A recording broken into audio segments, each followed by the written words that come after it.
Hey, True Believers, Englentine here with another top 10 comic books sold to readers. That's right, Comicron tells you what the comic shops are buying. This list tells you what the people are leaving those shops with, what they actually want.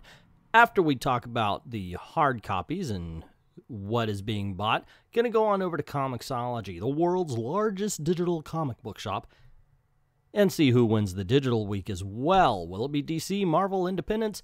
It won't be the Independents, we know that. These are the comic book shops that took part, so by all means, if you're in their area, stop by, say hello, maybe buy something, and don't forget, support your own local comic book shop. Now, without further ado, let's get this party started. Starting the countdown at number 10 is Miles Morales' Spider-Man, number 3. At number 9, we have Catwoman, number 8. At number 8 is Wolverine Infinity Watch, number 1. Number 7 brings us Return of Wolverine, number 5. At number 6 is Venom, number 11. In the number 5 spot is Uncanny X-Men, number 12. At number 4, we have The Avengers, number 15. At number 3 is Justice League, number 18. And the runner-up in the number 2 spot is Guardians of the Galaxy, number 2. And if there is a Batman book out, Batman is going to be number 1, Batman number 65. Wow, this looks like pure revenge. Last week, DC won 7-3. This week, Marvel wins 7-3. Now, once again, Batman took the number 1 spot, and we have Justice League at number 3, but DC doesn't show up again until number 9. So it is a clear win for Marvel. Just still, they cannot beat the Batman. Now, with that under the belt there, let's see what the comic book shops have to say about this week's countdown. 3 DCs, 6 Marvels, 1 Image on this week's top 10, with Batman taking the first place position by a 2-to-1 spread over our second best-selling title. This Flash crossover story has driven sales on Batman up significantly. Apparently, readers want to see Batman more essentially connected to the DC universe. Middle West remains one of our best-selling Image titles, and if you read it, you'll know why. Absolutely. It's kind of a Wizard of Oz / never-ending story kind of book. It really does go out of its way to be imaginative, and that's just a good thing. It's an interesting week at Let's try that again. It's an interesting week at FFF. This week's new comic book day was actually our lowest day sales-wise, but Batman and Venom still kept weekly customers happy. Marvel had 2 number 1s drop this week, and neither title was able to crack the top 10. That said, they still managed to dominate our top 10 this week, taking 8 spots. Marvel rising, or can we say he's risen to the top now? Star Donny Cates, his 2 top titles this week. Venom continues to sell incredibly well, gaining new followers with each issue and selling its first collective volume like hotcakes. I have said many times I am not a fan of Venom. I actively dislike Venom, but I love Donny Cates' take on Venom. I'm glad to see a return on Guardians of the Galaxy as well. Hopefully, Cates can continue his pace and keep putting out these incredible books without any one title suffering to keep another going. I would hate to see a genuine talent burn out. It's a slower week for independent books, with a noticeable lack of Image or other smaller publishing titles in the top 10. The wall was sparse for independent gems, either with ongoing titles or with number 1s. Keep in mind, though, that most Image series or fandom titles like Buffy sell well after the first week, so their vacation from a top 10 list isn't an immediate cause for concern. I have to admit, I fear for the same thing. Donny Cates is a great writer, but I would hate to see one book suffer because he's writing too many. I call it the Bendis effect. You're good on 1 or 2 things, and then you suck for the rest of your career until you're hired by DC Comics to ruin Superman. Speaking of selling after its initial run, we've had several people come in excited about Umbrella Academy. We've had a few speculators disappointed in the fact that the back issues are either long gone or rising in price, but we've had so many more customers leave with the graphic novels. As a store that's always focused on reading and enjoying comics over their collectible nature, it's great to see people diving into stories for the story. Adaptions bring the flippers and all the controversies that come with their practices, but they also bring new fans that hopefully keep visiting us.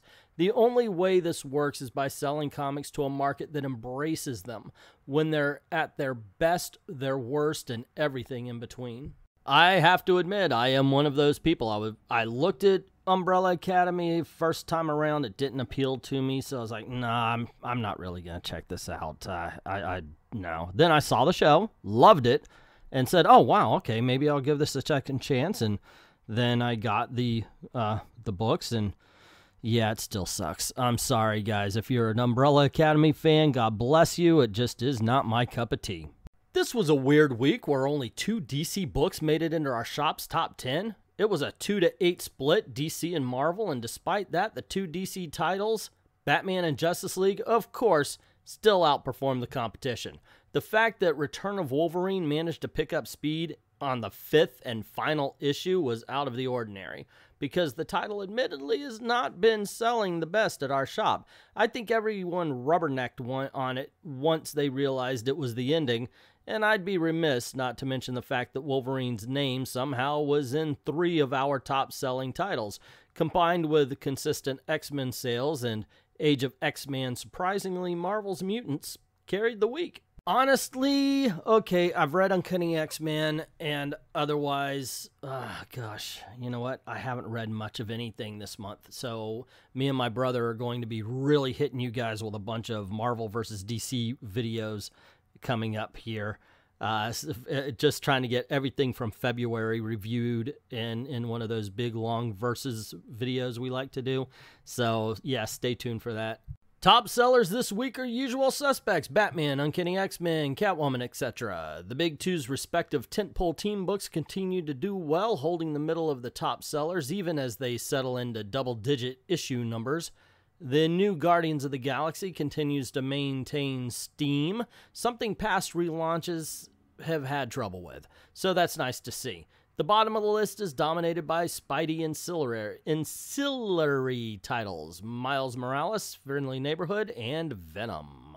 I gotta admit, I'm kind of happy to be excited about Guardians of the Galaxy again. I haven't been since Charlie 27. Seriously, I like the movie version, but I've never really got into what I'm seeing in the comic books. It's just been a mess to me. And, you know, so now I'm excited again, even though I'm looking at it going, really, Cosmic Ghost Rider? I kind of like him as an outsider. Don't really care for him to be brought into the regular MCU, but he's there, and the first issue was cool. Can't wait to read the second one. Alrighty now, with all that behind us, let's go on over to comixology, the world's largest digital comic book shop, and see who wins the digital week. Will Marvel kick the teetotal hell out of DC Comics the way they did with the hardcovers? Well, that's hard copies. Let's check it out. Starting off the countdown at number 10 is Wolverine Infinity Watch number 1. At number 9, and promising a clear winner between Marvel and DC, is East of West number 41. At number 8 is Wildstorm number 20. In the number 7 spot, we have Miles Morales, Spider-Man number 3. At number 6 is Guardians of the Galaxy number 2. Number 5 brings us Return of Wolverine number 5. At number 4, we have Avengers number 15. In third place, we have Uncanny X-Men number 12.